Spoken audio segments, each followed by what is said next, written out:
ఇలా బంగాళదుంప చిప్స్ చేయడం, వడియాలు పెట్టడం నాకు చాలా ఇష్టం. ఎంజాయ్ చేస్తాను వీటన్నింటిని. పిల్లలతో టైం సరిపోక ఇవేవి చెయ్యను. అమ్మ చేస్తుంటే హెల్ప్ చేస్తున్నా. చిప్స్ చాలా బాగా వచ్చాయి. వెంటనే వేయించితే బయట దొరికే చిప్స్ లాగా చాలా క్రిస్పీగా వచ్చాయి. మా వాడైతే వేయించి డబ్బాలో పోసి ఎండబెట్టడం ఎందుకు అన్నాడు. ఎండిన తర్వాత టేస్ట్ వేరేలాగా వచ్చాయి. మా వాడు అంత ఇష్టపడట్లేదు. మా పిల్లల హడావుడి.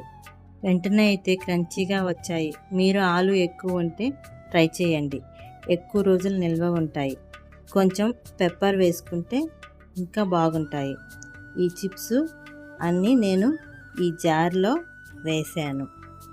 ఈ జార్ అయితే ఎన్ని చిప్స్ అయినా 1 మినిట్లో చేసేస్తుంది.